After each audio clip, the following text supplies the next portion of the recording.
Hello everyone, welcome back to the channel. आज की video में हम बात करने वाले हैं डेटा क्लास के बारे में। ये एक स्पेशल टाइप का क्लास होता है जिसके अंदर हम डेटा को सीरियलाइज करने के लिए या फिर टेम्परेरी बेस पे डेटा को रखने के लिए इस्तेमाल करते हैं। अब यहाँ पे मैंने एक डेटा क्लास बनाया है और हमेशा डेटा क्लास बनाने के लिए हम डेटा कीवर्ड का यहाँ पे इस्तेमाल करते हैं। उसके बाद से यहाँ पे क्लास कीवर्ड का इस्तेमाल करते हैं। फिर जो नाम देना होता है उस क्लास का वो हम यहाँ पे देते हैं और इसके अंदर जो पैरामीटर हम डिफाइन करना चाहें वो कर सकते हैं। हमारे केस में हम यूज़र का डेटा यहाँ पे रख रहे हैं, ठीक है। तो यहाँ पे क्या है, नेम है, ईमेल है और पासवर्ड है। इसके बाद से मैंने यहाँ पे एक लैम्डा एक्सप्रेशन फंक्शन क्रिएट किया है। इस डेटा क्लास का इस्तेमाल करके मैंने उसके अंदर कुछ डेटा को रखा है, जैसे कि नाम की जगह पे नाम, ईमेल की जगह पे ईमेल और पासवर्ड की जगह पे पासवर्ड। और यहाँ पे मैंने नेमिंग कन्वेंशन का इस्तेमाल किया है जो कि हमको कॉटलिन के साथ ये डिफ़ॉल्ट फीचर मिलता है, ठीक है। अब हम इसके आगे देखते हैं कि इसका इस्तेमाल कैसे करते हैं। तो सबसे पहले मैंने क्या बोला, ये डेटा को सीरियलाइज करने के लिए यूज़ किया जाता है, ओके। तो हम देखते हैं कैसे करता है। जैसे मान लो कि मेरे को नाम एक्सेस करना है, ओके। तो मैं क्या करूँगा, यहाँ पे प्रिंट करूँगा और नेम, स्ट्रिंग इंटरपोलेशन का हम यहाँ पे इस्तेमाल करेंगे और यहाँ पे यूज़र का नाम प्रिंट करा देंगे, यूज़र डॉट नेम। और उसके बाद से ये लैम्डा एक्सप्रेशन का जो फंक्शन है ये हमने अपने मेन फंक्शन में कॉल कर दिया है। तो अब इसको रन करते हैं तो यहाँ पे मेरा नाम प्रिंट होके आ गया।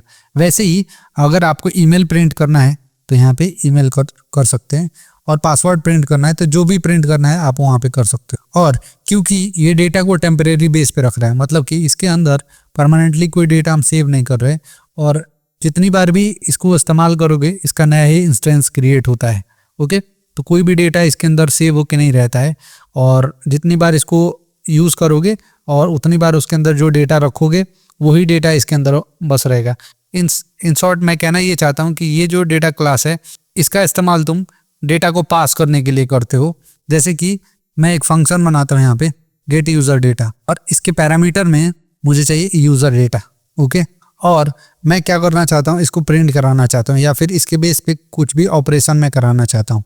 अब मैं क्या करूँगा कि इसको कॉल कर दूंगा यहाँ पे और यूज़र डेटा को यहाँ पे पास कर दूंगा।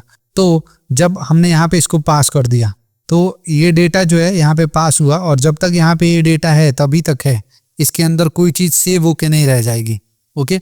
ऐसे ही अगर किसी क्लास में अपने को इस्तेमाल करना रहता है तब भी हम इसका इस्तेमाल करते हैं। जैसे कि नॉर्मल अगर मैं यहाँ पे क्लास बनाऊँ, क्लास यूज़र डिटेल्स, और इसके पैरामीटर में अगर मुझे यूज़र डेटा लेना है तो मैं यहाँ पे यूज़र डेटा ले लूँगा और मेरे को जब कभी भी इसके अंदर यूज़र पास कोई भी डेटा इसके अंदर पास करना होगा तो डायरेक्ट मैं इसके अंदर डिफाइन करूँगा और उसको ये क्लास के अंदर पास कर दूंगा। तो ऐसे ही जितने भी हमने इंटरफेस पढ़े हैं, फंक्शंस पढ़े हैं, तो उसके अंदर हम इसका इस्तेमाल करते हैं टेम्परेरी बेस पे डेटा को होल्ड कराने के लिए या फिर डेटा को सीरियलाइज करने के लिए। अब इसका फ़ायदा ये होता है कि हमको बॉयलर प्लेट कोड नहीं लिखना पड़ता है। तो अगर मान लो कि अपने को जेसन में भी डेटा को पास करना रहता है, जैसे एपीआई रिक्वेस्ट हम कर रहे होते हैं या फिर रूम डेटाबेस में भी अगर चीज़ों को रख रहे होते हैं तो वहाँ पे भी ये बहुत काम आता है डेटा को सीरियलाइज करने के लिए। जो जेटपैक कंपोज की सीरीज चल रही है ना, उसको जाके ज़रूर देखना क्योंकि उसके अंदर हम इन सब चीज़ों का इस्तेमाल करेंगे प्रैक्टिकल तरीके से, ओके। तो इसको यूज़ करो और कुछ भी डाउट होता है तो मुझे कमेंट सेक्शन में बताना, हम इस पर काम करेंगे। और यहाँ पे कुछ और फंक्शंस अपने को इसके साथ मिल जाते हैं, वो हम यहाँ पे देख लेते हैं।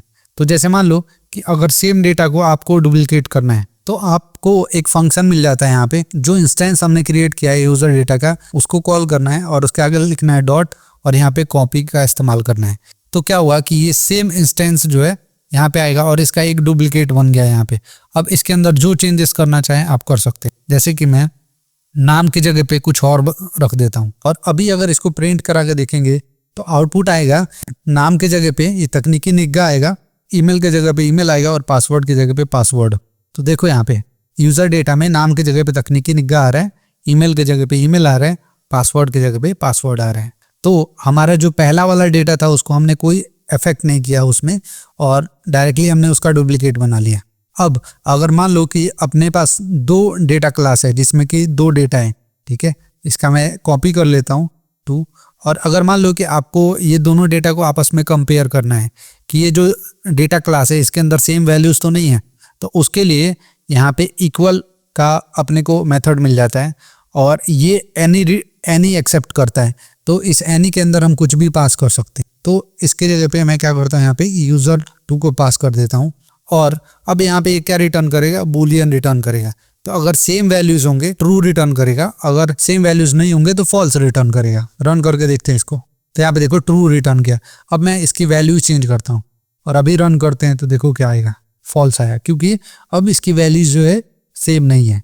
तो ये कुछ डिफ़ॉल्ट मेथड्स अपने को मिल जाते हैं इसके साथ, जो जब हम ऐप डेवलपमेंट पे काम कर रहे होंगे तो बहुत काम आने वाले हैं। तो बस आज के वीडियो के लिए इतना ही था।